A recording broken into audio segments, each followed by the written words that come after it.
The Power of Mentoring and Training for Creative Thinking, Finding the Right Path, a podcast by Hiran da Silva, read by Paul.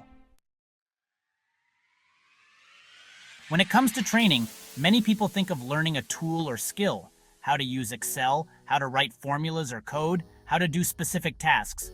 But there's another kind of learning that doesn't get as much attention, training for creative thinking or strategic decision-making.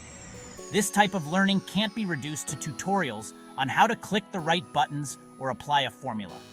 It's about fostering a mindset and approach to problem solving that can make a transformative difference. On LinkedIn recently, I initiated a discussion to explore the softer reasons why people choose to learn what they do. I was curious about the motivations behind their learning choices, but my question was initially misunderstood. Many took it at face value, responding with the assumption that I was asking about what they wanted to learn rather than why they wanted to learn it. Minda Tracy contributed significantly to this conversation by offering a key insight. When she conducts training, she starts by focusing on where the student is in their journey, on their perception of what the training is for. This shift from teaching features to understanding the purpose behind the training is crucial. It's not about simply learning the tool, it's about understanding what the tool enables you to achieve. Why mentoring matters for strategic learning.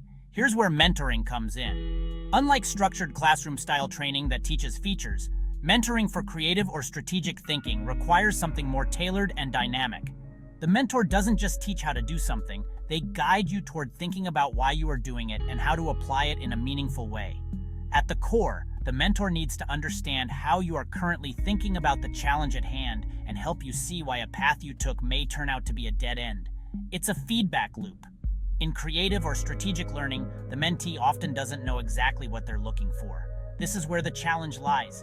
How can someone find the right mentor when they don't yet understand what they need to learn? My answer is this. They need a mentor who can help them uncover the right questions, not just provide the answers. This goes beyond teaching features or specific formulas. It's about transferring a capability, a way of thinking. In my own journey, I've seen this approach work spectacularly. When companies hired me as a regular Excel user, they didn't expect much beyond the basics. Yet, I was able to triple my pay and gain freedom to choose my own projects because I brought a different perspective. I applied core strategic concepts rather than just features of the tool. The limitations of traditional training. Teaching creative thinking or strategic problem solving can't be achieved through traditional product demonstrations. You won't get the skills you need by learning how to do an XLOOKUP or knowing how to do a pivot table, or Power Query. While these are useful tools, they don't teach you how to think or even that you need to think and learn to think. As Minda Tracy also pointed out, mentoring can be expensive, but that's because it provides something of tremendous value, the transfer of not just knowledge, but also experience and strategic insight. And from my perspective, that's where the real value lies. Project-based mentoring, the real-life approach. One method that bridges the gap between theoretical learning and real-world application is project-based learning, but even that needs to be approached in the right way. There are two types of project-based learning. One, contrived projects created by the trainer to help students understand principles. And two, real-life projects the student is actually dealing with in their current work, in their job. In my view, it's the second type of project that truly helps someone develop their skills. A student doesn't need to look far to find an opportunity for learning. There are inefficiencies and broken processes everywhere. Any workplace you are in will have at least one process that can be improved, and those processes are excellent testing grounds for developing creative thinking skills. Mentoring within a real-life project, where you work through a real-world problem and learn to apply core concepts, is the most valuable training you can receive. It's not about disrupting or destroying what's currently in place. It's about learning to study, think strategically, and apply solutions effectively. The core principle. It's simple but powerful. The concept we need to teach is deceptively simple. In fact, many people overlook its power because they assume strategic thinking is complex. However, the real challenge isn't in understanding the concept, it's in learning how to apply simple foundational principles to real-world problems. And that's where mentoring plays a key role. Through real-life applications, We should teach students not just to use tools, but to apply a core principle we've successfully used to help organizations transform. It's not something they could learn by picking out random tutorials or figuring out which buttons to click. It's something deeper, something that only a mentor with experience can teach. Mentoring with a program in mind.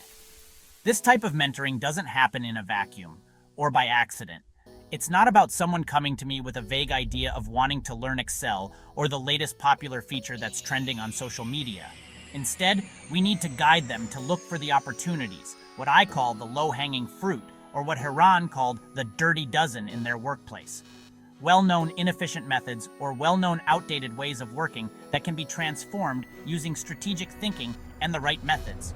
For example, Nelson, a mentee from Kenya, recently approached us with a project that many others in his region were also working on. By applying the core principles we've taught him, he's now able to approach that project with a fresh perspective. That's the power of mentoring. Not just teaching a tool, but enabling someone to think strategically about how to apply it. Conclusion: the value of mentoring for creative thinking. Training for creative thinking or strategic problem solving is unlike traditional training. It's not about teaching features or skills in isolation, like a vacuum cleaner salesman selling door to door.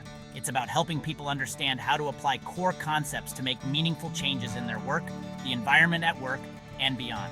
How they connect people within the processes that runs the business smoothly.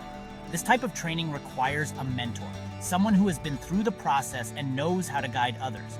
But how do they find such people? The right mentor won't just give you answers. They'll help you uncover the right questions and give you the tools to think critically and strategically. And in today's fast-changing world, that ability is worth far more than knowing how to use the latest software feature. It's the difference between following instructions and creating your own path.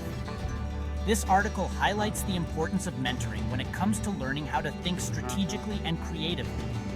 If you're curious about how to leverage Excel and other tools to transform your work and career, let's connect with others like-minded and explore how mentoring can make a difference.